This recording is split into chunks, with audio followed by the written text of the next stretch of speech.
Shalom Obracha, nous commençons aujourd'hui le 8e Perek, Perekret, Mishnah Aleph, la première Mishnah. La Mishnah nous dit Achovel bechavero, celui qui blesse son prochain. Chayav alav mishum chamisha dvarim. Il y a 5 choses qu'il doit payer. Il y a 5 parties à payer. Benezek, il y a le dégât qui a été causé. Nous allons l'expliquer. Betsahar, la souffrance, la douleur. Beripouille, les soins médicaux pour qu'ils puissent guérir. Beshevet, le chômage, ou bebochet, et la honte. Ce sont les 5 choses qu'un homme doit payer lorsqu'il blesse son prochain. Comme nous le verrons par la suite, une bête qui endommage, et comme nous l'avons vu dans les premiers prakim, le propriétaire ne paye que le nezek, c'est-à-dire le dégât qui a été causé. Une bête a endommagé un homme, on va évaluer le dommage causé par cette bête à cet homme-là, et c'est ce que le propriétaire de la bête payera. Mais il ne paye pas plus. Il ne payera pas la douleur, la honte ou le chômage. Comment va-t-on évaluer le nezek, le dégât? La Mishnah nous explique benezek ketzad, comment. Sima et eno, prenons le cas d'un homme qui a fait perdre à son ami un œil. Il lui a crevé un œil. Kata et yado, il lui a coupé une main. Shiberet raglo, il lui a brisé un pied. Comment va-t-on évaluer le dégât qui a été causé? Quel est le prix d'un pied, d'une main, d'un œil? La Mishnah nous dit on va l'imaginer comme si cet homme-là était un esclave qu'on va vendre au marché à esclaves. À l'époque, on vendait des esclaves au marché. Un homme, même Israël, un juif peut être esclave, Eved Ivri, il peut se vendre. Ce qui est marqué aussi dans la Torah, lorsqu'un homme a volé et il n'a pas de quoi payer l'objet volé, le Beth Din, le tribunal, va le vendre. Il va être vendu pour 6 années. Il va travailler chez celui qui l'achètera. Et cet argent servira à payer ce qu'il a volé. Donc un homme peut aussi, s'il n'a pas d'argent, s'il veut se vendre, a la possibilité de se vendre, même un juif, Ivri, Eved Ivri, pour 6 ans, puisque le Eved Kinani, le non-juif, c'est une vente à jamais, l'éolam. Ce n'est pas pour 6 ans. Le Eved Ivri, c'est pour 6 ans. Donc on peut évaluer cet homme-là si on le vendait au marché à esclaves. Shamin, on va évaluer Kama Yayafe, combien il valait lorsqu'il avait ses 2 pieds, ou ses 2 mains, ou ses 2 yeux, et Kama Yafe, combien il vaut aujourd'hui. Et la différence, c'est le prix de l'œil, le prix de la main, ou le prix du pied. Donc on évalue combien il fallait avant, combien il vaut aujourd'hui. Il lui manque un œil. Quel est le prix de cet œil? C'est la différence entre le prix d'avant et le prix d'aujourd'hui. C'est ce qu'il payera, c'est ce qu'on appelle le nezek. Lorsqu'une bête a endommagé, on paye aussi le nezek. Mais lorsqu'un homme a endommagé son prochain, en plus du nezek, il va payer aussi 4 autres choses, comme nous l'avons déjà mentionné au début de la Mishnah. Et la Mishnah va expliquer tsahar, la douleur, la souffrance. Le tsahar peut être accompagné d'un nezek, mais il peut y avoir aussi un tsahar, une douleur, une souffrance sans nezek. Si un homme a été brûlé même sur l'ongle, il ne perdra pas de sa valeur parce qu'il a été brûlé, mais il y a eu une douleur, une souffrance. Comment va-t-on évaluer le tsahar? Si on pose la question à quelqu'un, combien veux-tu recevoir pour souffrir? Il est évident qu'il réclamera beaucoup d'argent si même il acceptera. Alors la Mishnah va nous expliquer tsahar, comment va-t-on évaluer la souffrance kevao dans le cas où il l'a brûlé bashefoud avec une barre de fer brûlante ou bemasmer ou un clou. Va filo al tziporno, même si ce n'est que sur son ongle. Donc il n'y a pas eu sur son ongle, il n'y a pas de nezek, dégâts puisqu'il n'y a pas de perte de valeur, mais il y a malgré tout un tsahar. Donc dans un makom shino se chaboura, dans un endroit où il n'y a pas de plaie de chaboura, mais le din sera le même s'il lui a coupé un bras, il faudra aussi payer ce tsahar. Comment va-t-on l'évaluer? Omdim kama adam kayotse basé, on va évaluer combien un homme comme lui. C'est-à-dire qu'il y a des gens plus délicats, des gens plus résistants. Donc on va évaluer un homme comme lui. Combien il voudra rotzelitol yot mitzterka, combien il voudra prendre pour avoir cette souffrance. Et donc comme Gemara nous l'explique, le Rosh nous l'explique, bien sûr, on ne va pas demander à quelqu'un combien veux-tu recevoir pour souffrir, mais c'est comme à l'époque, lorsqu'un homme avait volé dans certains endroits, le roi décidait de lui couper la main. On peut lui couper la main de deux manières. On peut lui couper la main avec un médicament, avec une anesthésie. On peut lui couper la main à vif. Donc celui qui on doit de toutes les manières couper la main, ou celui que le roi a décidé qu'il va être brûlé, il va recevoir telle ou telle souffrance, on lui posera la question, si tu as la possibilité de recevoir cette même peine, mais sans souffrir, combien es-tu prêt à payer?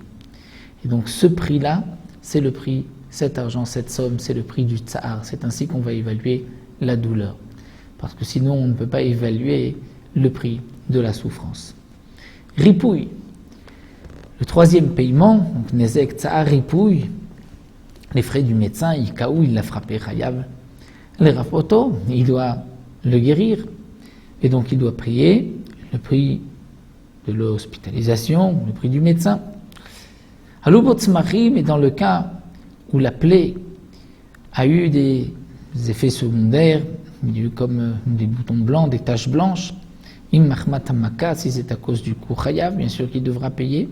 Chez l'homme Patour, si ce n'est pas à cause du coup, il ne doit pas payer. Le chidouche ici, c'est même si ce n'est pas venu tout de suite, ce n'est venu qu'après, il est aussi responsable. Mais dans le cas de Chayta Venistara, où il a guéri de sa plaie, et ensuite Venistera, il y a une infection qui est revenue, ou Chayta Venistera, dans tous les cas, Chayav leur photo, même si c'est plusieurs fois, puisque l'infection revient, c'est toujours à cause de la plaie, il doit donc le guérir. Mais Chayta Kol Tzorka, s'il a complètement guéri, et qu'ensuite il y a un retour, on considère que c'est comme une nouvelle plaie, c'est à cause d'autre chose, et donc là, il n'est pas obligé de le soigner. Donc il n'est obligé de le soigner, de payer les frais médicaux que si c'est à cause de la plaie. Donc ça, c'est pour le ripouille. Chevet, le chômage. Le chômage, on ne peut pas l'évaluer. Si cet homme-là travaillait jusqu'à présent tel ou tel travail, et qu'aujourd'hui il ne peut pas puisqu'il a main coupée, un œil en moins, donc on ne peut pas évaluer le prix de son chômage, étant donné que de toutes les manières on paye le nezek. Le nezek, c'est-à-dire la différence de prix, combien vaut sa main, combien vaut son œil. Lorsqu'un homme achète un esclave avec ses deux yeux ou avec un seul œil, c'est en fonction de son travail, de ce que l'esclave pourra produire, que le prix est fixé. Donc lorsque, dans le nezek, on a évalué le prix de l'œil, on a déjà tenu compte du travail de cet homme-là avec ses deux yeux ou avec un seul œil. Mais malgré tout, bien qu'on a évalué le nezek, le dégât en fonction du travail, même celui qui a perdu sa main ou son pied ou un œil peut encore, comme la Mishnah nous dira, il peut encore garder des concombres, il peut garder un champ. C'est-à-dire qu'il y a des métiers qu'il peut encore faire. Et pendant les moments de son hospitalisation, les moments où il doit guérir de son rétablissement, même garder des concombres, même faire ce petit travail, il ne peut pas. Ça, c'est le chevet, le chômage qui lui sera payé. Ruimoto kilou shomer kishui. On doit évaluer le plus petit métier, comme s'il gardait des concombres, puisque dans le nezek est déjà inclus le prix de la main, le prix du pied, qui est fixé en fonction du travail que cet homme peut produire avec ses deux mains ou ses deux pieds. Donc le chevet qui est en plus, c'est que bien qu'il n'a maintenant qu'un seul pied ou qu'un seul œil, il y a encore un métier qu'il peut accomplir, et ce métier, pendant le temps où il doit se rétablir, il ne peut pas le faire, c'est ce que le mazik, celui qui l'a endommagé, devra payer. Donc c'est le quatrième paiement chevet. Pochette, la honte, puisque lorsque un homme blesse son prochain, il lui fait honte, et nous verrons que on peut aussi payer juste la honte s'il n'y a eu que la honte, il a fait honte à son prochain public, mais il ne l'a pas blessé, il payera la bochette. Bien sûr que la honte à kol lefi hamevayesh, tout dépend de celui qui fait honte. Puisque un homme simple qui fait honte à son prochain, la honte est plus forte que si c'est un homme important.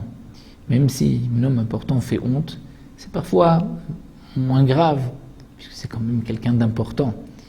Alors qu'un homme calme, tout simple, qui fait honte, là la honte est plus forte. Donc à kol lefi hamevayesh va mitvayesh, et aussi en fonction du mitvayesh, de celui à qui on a fait honte. Puisque si c'est un homme important, là au contraire, sa honte est importante. Si c'est un homme simple, la honte est moins importante. La Mishnah poursuit hamevayesh et arom, un homme qui fait honte à un homme qui est nu. Est-ce qu'un homme nu a quand même de la honte? Donc on parle dans le cas où il était, par exemple, à moitié nu et il l'a complètement découvert. Il lui a fait quand même honte et donc il devra payer.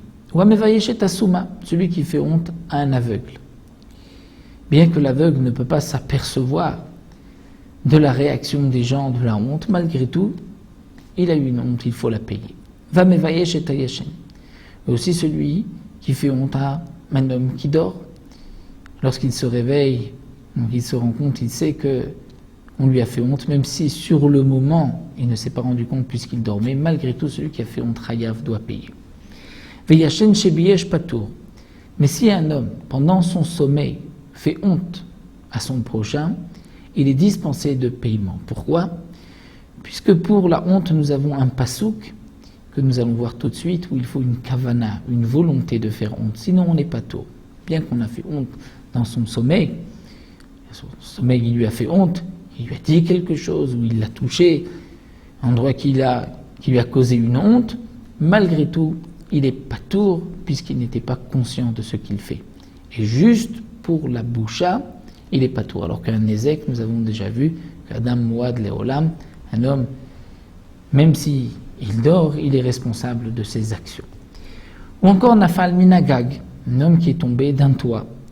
Il tombe du toit, Veizik, et dans sa chute, il endommage Oubiyesh et il fait honte. Chayav à la Nezek, il ne payera que le dégât, mais pas tour à la bochette. Il sera dispensé de la honte. Pourquoi chez Nehema, comme c'est marqué à propos donc de cette loi où la Torah nous dit que celui qui fait honte à son prochain doit payer, c'est lorsque, nous dit la Torah, deux personnes se disputent et la femme d'un des deux veut sauver son mari, et donc elle va, Shalcha Yada, elle tend la main, Virzika Bimvusha, et elle va attraper l'adversaire de son mari dans partie honteuse et donc lui faire honte de cette manière, puisque c'est marqué Virzika Bimvusha, c'est-à-dire Shilcha Yada, il a fait un acte réfléchi, et no chayav à la bochette hachemit kaven de l'on, on apprend qu'il n'est de chiyuv sur la honte que s'il y avait une volonté de faire honte, mais si c'est sans faire exprès, en tombant ou dans son sommeil, il n'est pas tôt. Donc là, nous avons vu les 5 points qui doivent être payés lorsqu'un homme